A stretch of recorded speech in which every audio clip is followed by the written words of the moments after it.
Hey guys, Trevor here. And in this video, I'm going to show you how to find your phone number on your iPhone or your Android phone. It's pretty quick and easy, so let's jump right in.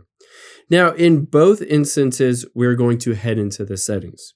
So on the iPhone, you can see there is the settings icon.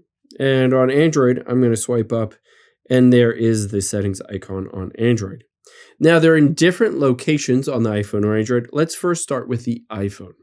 So I'm going to scroll down from here and at the very bottom, tap on apps and then scroll down until you get to phone on this list. So there is phone, tap on it, and there is my number. I can tap on it and I can choose to just triple tap on it to copy it. Oh, it deleted on me, or just autofill it with something different if I wanted to. Now keep in mind, you can also just go back out of here to the very beginning.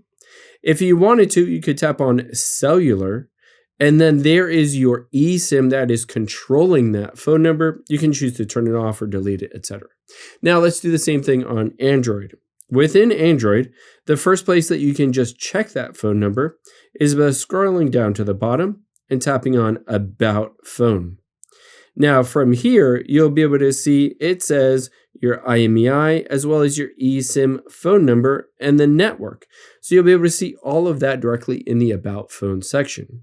However, you can also find your eSIM by going back out here, scrolling to the top and tapping on Connections, and then SIM Manager. And there is your SIM. You can tap on it, and this will show you your eSIM. Same as the iPhone, I can choose to turn this off, or I could remove that eSIM if I no longer wanted that phone number associated with either my iPhone or my Android phone. I hope this helps. If it did, hit the subscribe button down below and leave a comment if you have any questions. Thanks, guys.